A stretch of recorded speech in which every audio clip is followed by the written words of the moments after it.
Okay.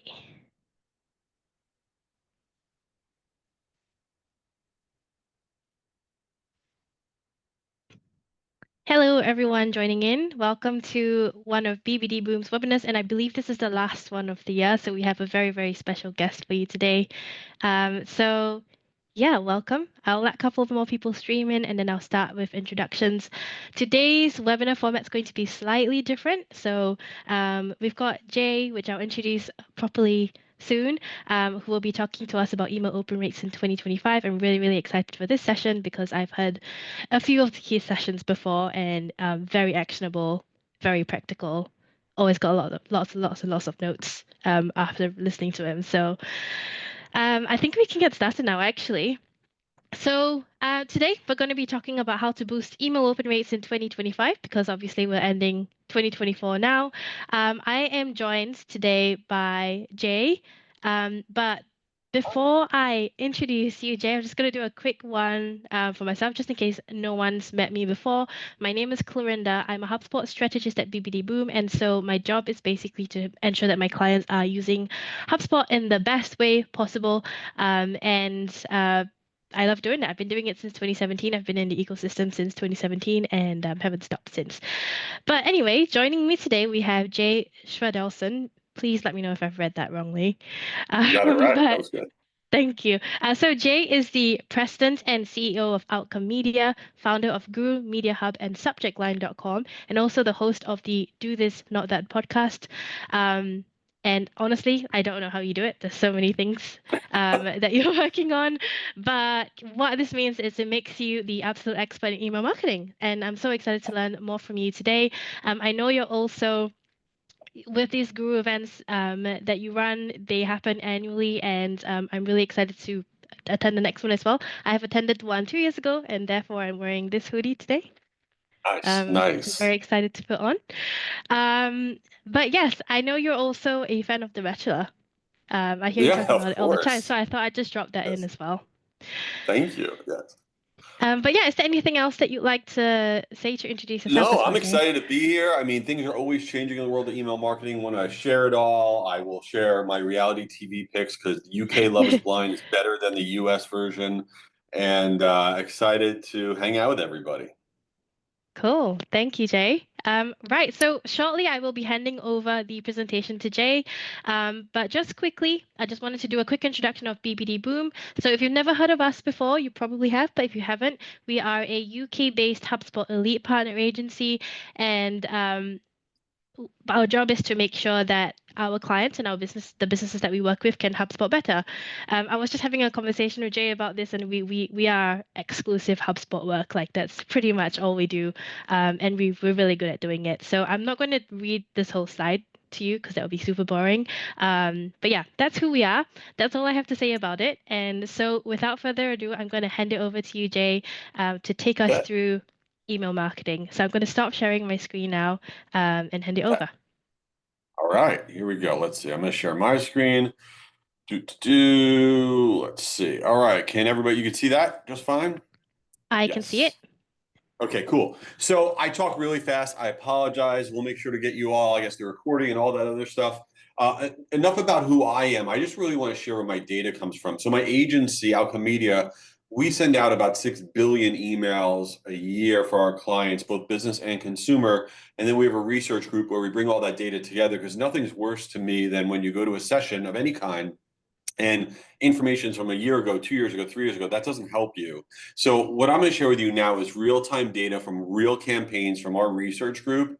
And some of the data is specific to EMEA and Europe and around the world and different regions. Some is from the US, but in general, it's all about getting test ideas, little things that you can test and try. Because if I give you 10 different ideas in the next 24 minutes and you test them all, 3 of them might work, but other ones might not work because it's not going to work well for everybody. So really, it's just an idea to get kind of the juices flowing on test ideas. So the first thing I want to talk about is this session. This session is 30 minutes. Now, when you went to register for this, that might have been a deciding factor for you. And here's why I say that. Well, we are seeing now, a lot of you use webinars and small events, small virtual events to get your pipeline to grow, to get more people to come in top of funnel.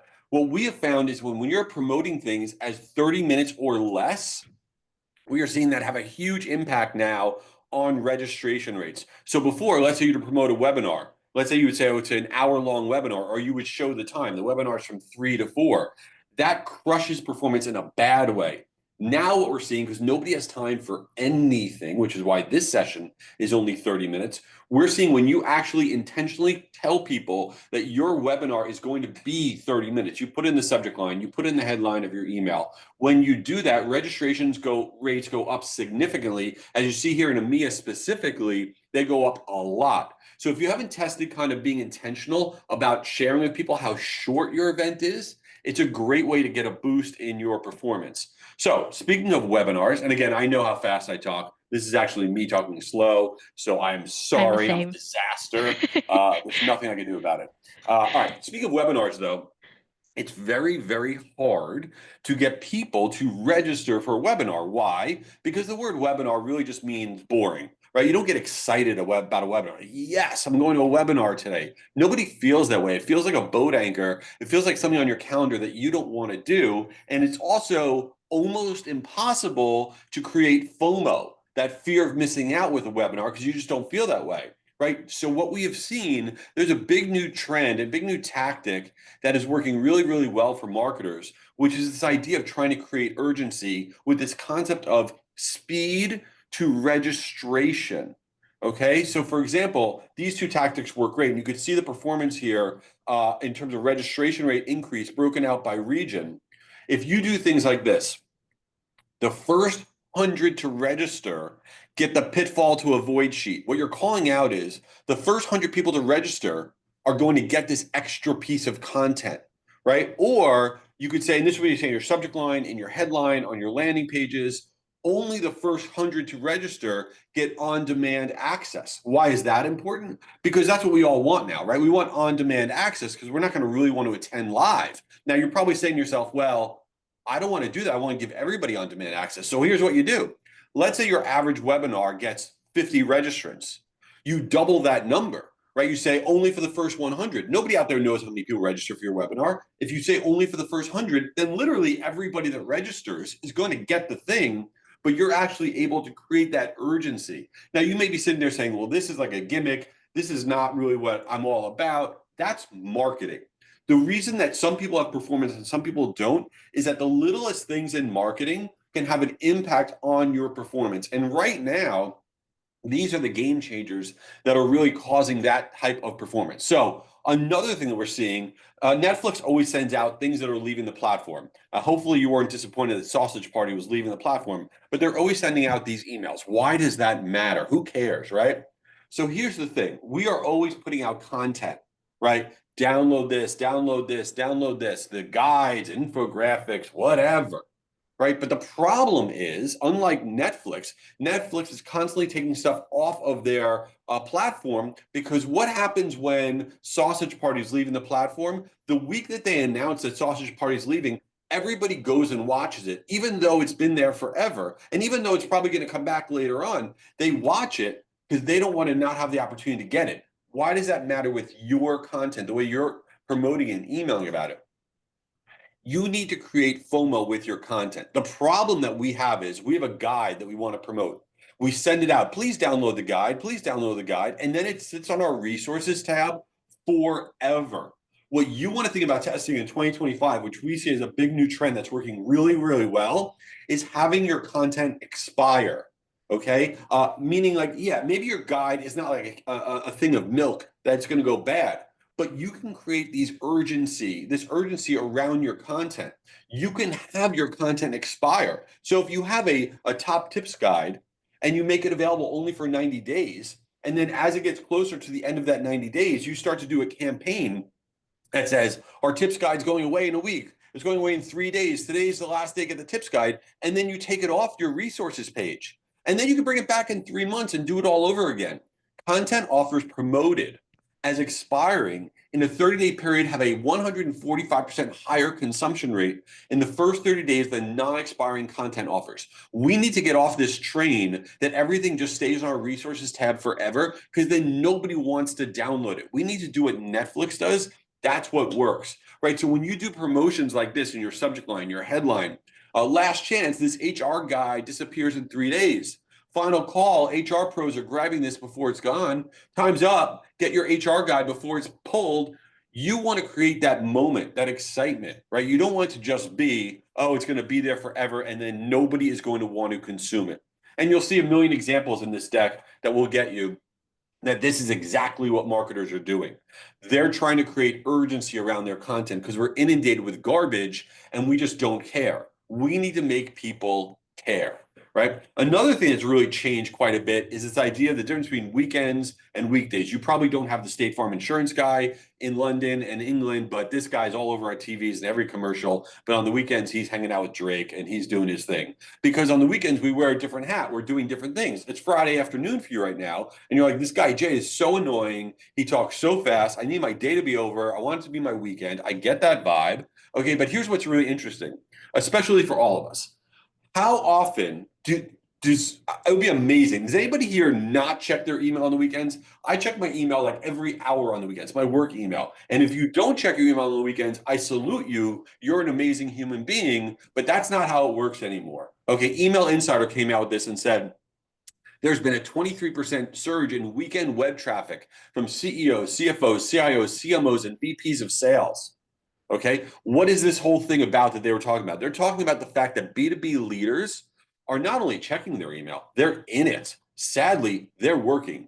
The weekend used to be off limits. We're not emailing on the weekends. We don't get good performance on the weekends. That couldn't be further from the truth now. Here's what we see, okay? B2B, business to business weekend email click-through rates have gone up 62% from 2023, October 23 to 2024, 62%. And B2B weekend sending volume, this is the magic, is 88% lower on the weekends, which means that there's a lot less B2B emails being sent out, but the click-through rates have gone up really, really high. Now, you may leave this and say, oh, wow, I'm going to send out on the weekends now that this crazy guy, Jay, said to do that. But here's what you need to always have in your mind. It is not what you cannot do. Okay, say, oh, on Tuesdays, we get a 38% open rate and we get a 4% click-through rate. On Sundays, we get a 22% open rate and a 1% click-through rate. Sundays are bad. You can't do that because what you are doing when you email on the weekends, you're reaching a different population of people. You're reaching people in a different mindset. You're reaching people that may not be engaging with your content during the week, and they're spending more time with your content because they're not being inundated by all the other stuff when they're multitasking. So what you want to do is you want to benchmark your weekend performance separate from your weekday performance, and then you want to try to improve your weekend performance as its own category, not compared to your weekday performance. But if you're not emailing on the weekends, you're not tapping into probably what is one of the hottest trends in B2B email marketing. And you'll see it.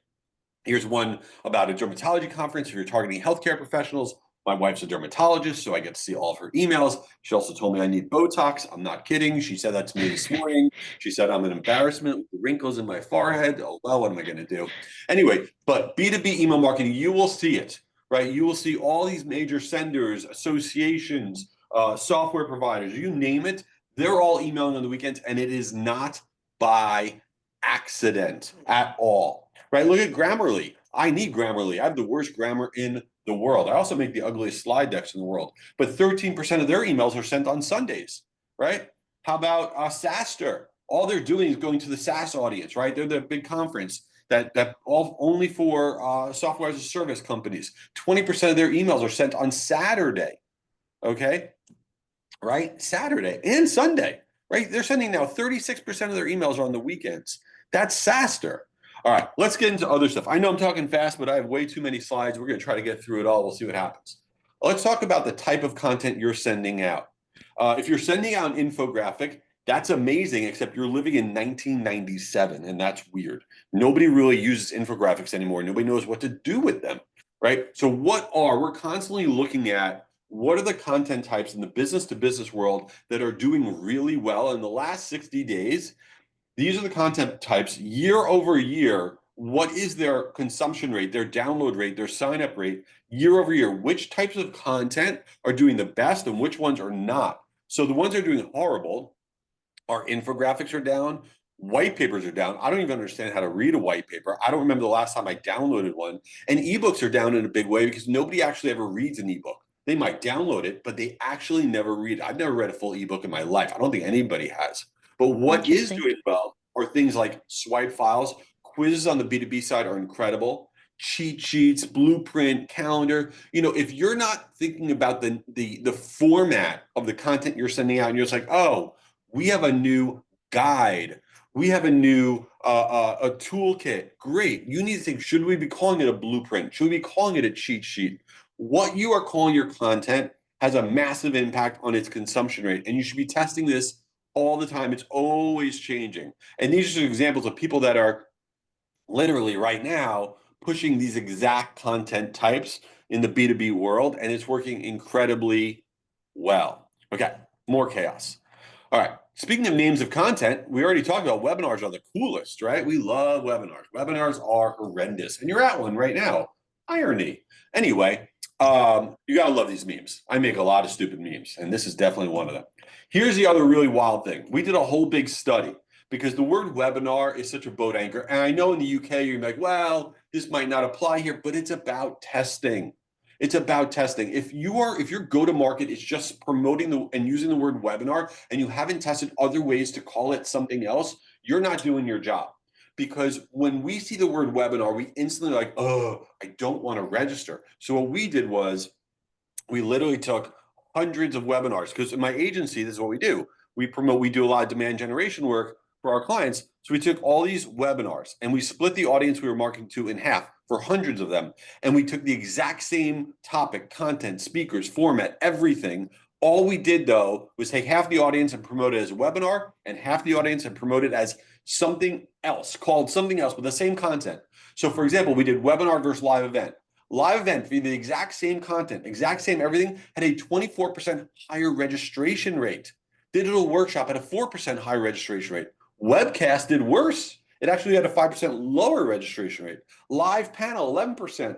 Virtual event, 18%. And the winner insider session was 27%.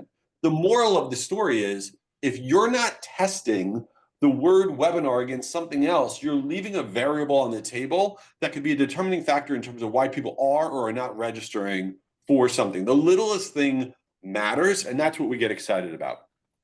Apparently, I get excited about everything. Here's another bad meme. Look at that. Arrival is a great movie. You haven't seen Arrival? It's a great movie. Anyway, okay. All right, so let's talk about some other things. Right now, this time of year through January, what are the words you can put in your subject line? So one of the parts of my media company, Guru Media Hub, that's a separate company from my agency, we have websites. One of our websites is subjectline.com. We can go there. It's a site that's free. You can check your subject line. It gives you all sorts of information. So we've checked almost 20 million subject lines now. And what we found is that from October through January, these words for business to business marketers put in the subject line, this is the percentage of open rate increase, the percentage of people opening up your email that'll increase it if you use these words in the subject line. Because this time of year, all we care about is what's going to happen next year. What are the trends, the outlook, the forecast, the prediction, the direction? So when you start your subject line with these words, it gets the person interested. What is going to happen? So little things like this have a huge, huge impact. Okay, so let's talk about a few other things. When we're talking about webinars, the problem is everybody's watching things on demand. The majority of people that watch this session are going to watch it on demand. That's horrendous. Oh, well, but why does that matter? People who show up live to webinars convert to pipeline 400% more than those that watch on demand. Why? You register for something, you get the on-demand link, and guess what you do? You never watch it. That is what we all do. Like, oh, I have it, I'll watch it later, and later never happens. So what do we do about that as a marketer? On demand basically equals no demand. So the problem is webinar show-up rates are down 25% year over year. People know we make it so easy We make it so easy that people just don't show up. So what can we do to game the system? One of the biggest new trends is this idea of attend to receive. Attend to receive is a whole different game-changing thing with your webinars. Webinar show-up rates go up 35% when there's exclusive content that exists only for live only. That's a game changer. What do I mean by that? So if you were to promote this event and said only people that attend live, only live attendees get the Q3 trends report. Exclusive Q&A won't be available on demand. Early access to a product release, live only beta access, exclusive resource packs to live attendees. And you have to put this in your subject line, your headline, in your confirmation, everywhere, especially that day of email that you send. You want to tell people, like, listen, I know you're registered, but if you actually don't attend live, you won't get this thing. We need to do whatever we can to get the people to show up live. So attend to receive is a great new tactic that marketers are leveraging. All right, let's talk about ChatGPT a little bit. Right? We all love easy hacks for ChatGPT. These are my favorite. This is like one of my favorite memes. I'm such a loser. Anyway, this is ridiculous. This is one of the dumbest tactics that I've ever come up with, but I love it. Here's what you do. You shrink the size of your inbox. This is one of my inboxes. You shrink it down to like you can't even read it. Make it unreadable. All you got to do is change the size, and you could shrink down the screen size when you're on your computer. So make it not even readable. Okay. Then take a screenshot of it, of your inbox, and say, this is my inbox. Then you go to ChatGPT. You upload the picture of ChatGPT in the free version. You upload the picture and you say, this is my inbox. Tell me specifically which emails will likely get the highest open rates and the lowest open rates, and tell me why. Rank the top 5 and the worst 5. And what you can do easily is sign up for every one of your competitors' emails, every single one. Stick them in a folder. Do this tactic. You will get a lot of great ideas. Is this scientifically perfect? No. Is AI always right? Absolutely not. Will this be an idea starter for you? 1,000,000,000%. Right? So it's a fun, easy thing to try. The other thing about ChatGPT, which I don't think marketers do enough, which I think is the easiest no-brainer of life, is letting ChatGPT shred you, right? So we all know if you go to ChatGPT, there's this little paperclip icon. On the free version, you can go to chatgpt.com right now. You click on that paperclip icon. You take a screenshot of your email, right? Of your email marketing message. You upload it on that little icon, and then you write this. I'd like you to review the following email marketing message and provide back actionable feedback on how to improve it. Please consider elements like clarity, engagement, call to action effectiveness, and overall persuasive power. Additionally, provide at least 5 very specific critiques and test ideas I can try based on what you find from this email. Also provide suggestions for improving the subject line. And then you know what it does? It gets back to you as basically the world's greatest email marketing consultant, and it shreds the email that you uploaded in seconds, right? And this is just, it's amazing. It's like, it's not asking you general advice, it is shredding your email. So I don't think people are uploading images enough to ChatGPT. Oh, one more thing before we get to any questions, if there are any. So first off, please connect with me on LinkedIn. I share a ridiculous amount of stupidity on LinkedIn all the time. I'm now also sharing stuff on Instagram, which is kind of cringe, but that's okay. So you could find me, my full name on Instagram. Would love to be connected there. So yeah, let's do all of that. And free stuff. Hooray. I have a podcast. Yay. We actually hit #1 in the United States out of 54,000 podcasts. I think we're like top 50 in the UK. So it's called Do This, Not That. So you can check out the podcast if you want to. And lastly, we put out a best and worst days to send out email calendar. Green days are good, red days are bad. I have a newsletter. If you want all this garbage, you could email me at jays@corpwd.com, and I will send you today's slides, my newsletter, our calendar, everything you possibly could want. Just drop me an email right there. And with that, I will stop sharing. Hooray! Thanks, Jay. That was a lot of information in 20 minutes. Yeah, it Really, was. really insightful. Thank you. And thanks for sharing your email as well. I think Jay's just dropped it in the chat if anyone can see that. If you have any I think questions, it only goes to the hosts. I don't know how to put it in does the it? regular chat. I don't know how to do that. If I can send Oh, it. I can do everyone. Let me There we do go. If anyone's got any questions for Jay, feel free to drop them in. We've got about 5 minutes remaining. I also did want to mention if I don't know if I mentioned it earlier, but I knew Jay from the Inbound conference at HubSpot, and he's there pretty much every single year and Yeah. is usually ranked as one of the top like talk Oh, events. Actually, I thank saw Kyle Japson's post this morning about you. the Yeah. rankings. Kyle's obviously number one, and then you're in that list as well, pretty high up. So yeah, Yes. um, but Yes. yeah, I'm sure this presentation is a testament to the value you get from his presentation. Oh, So thank you. I appreciate highly that. encouraged. Right, let me just have a look at the Q&A here. Right, if one person has asked, what is the best marketing email you have ever seen? Oh my goodness, that's a Tricky very question. loaded question.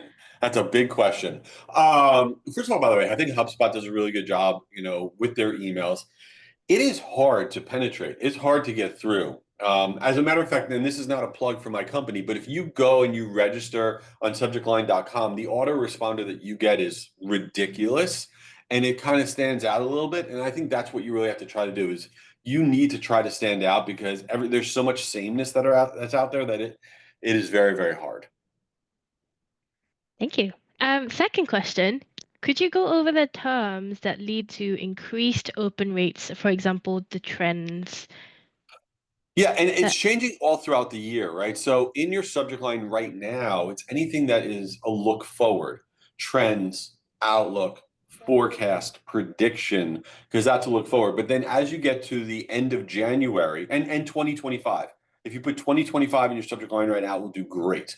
But as you get to the end of January, those words no longer do well at all. And you get back to more of the standard words of, things that are driving urgency, last chance, don't miss out, all that stuff. But right now, it's all about looking forward. So that's what I would focus on. And I see there's another question that came in about emojis. Business marketers make a massive error not using emojis in their subject lines because emojis are embarrassing, they're juvenile, they're whatever, but they just have a bad name. If they were called business icons, you would use them. It's all about standing out. So if you've not tested an emoji at the start of your subject line, you're really you're not doing it. And you could use a calendar emoji, a check emoji, you could use emojis in your pre-header. They will give you a lift in your performance. I wouldn't use them in every email, but you absolutely should be testing them. Thank you, Jay. One question from me. If someone is running a smaller business or a business that's quite new to email marketing, how do you recommend they test their emails to get the best Uh, result? Yeah, well, first of all, I would not be shy. When in doubt, send it out. Okay, don't overthink what you're sending because people will forget about it and you could try again the next day. One of the worst things you could do is say to yourself, the reason our email doesn't work is because we're sending out too much. We must be annoying people, and that's the problem. First of all, nobody remembers you, nobody cares, nobody's thinking about your email. If your email is not performing, it has nothing to do with you sending too much. It has to do with you sending irrelevant stuff. Relevancy equals frequency. So I think it's a horrible idea when companies say we're going to send out less and then we're going to do better. When you send out less, you're going to go out of business. You just need to figure out how to be more relevant, send stuff that people want, and then you can send an email every day. It doesn't really matter. So that's one of my things that drives me bananas. No, that's interesting because you wouldn't believe the number of times I've heard clients say, "Well, we don't want to send too many emails every single day. Can we put a cap on Well, it?" well, I'll tell you why that's a giant mistake, and for that you can tell them is the reason that you stay in the inbox now, not 10 years ago, you used to be you had to avoid certain words like free or exclamation marks, and that you would get filtered and go in the junk folder, spam folder. That doesn't happen anymore. That was from 10 years ago. Spam trigger words are not real. Don't ever believe that they're real. They're not. The reason you stay in the inbox is based on engagement. How often are people opening and clicking on your emails? The amazing fact, if you don't send enough emails, you can't stay in the inbox. You need to be sending out at least 4 emails a month, at least to have any shot to not go in the junk folder. Because if you don't generate enough engagement, you can't technically stay in the inbox. And so marketers get this mistake. They make a mistake thinking they're sending too much, but they're not sending enough to even stay in the inbox. Interesting. Okay, that's good to know. Yeah, we've got a minute remaining, so I'm just going to wrap here. But thank you so much, Jay, for once again agreeing to be on this webinar. It's been really insightful, and yeah, we look forward to see you again at the next Inbound conference or maybe the next Grow event if you decide to There join you us go. next year. I appreciate it. Thanks for including me. It's great to see everybody. Stay connected, please. Keep in touch. Yes, thank you so much. Have a great day and have a great weekend, everyone. Thank you. Bye. Bye.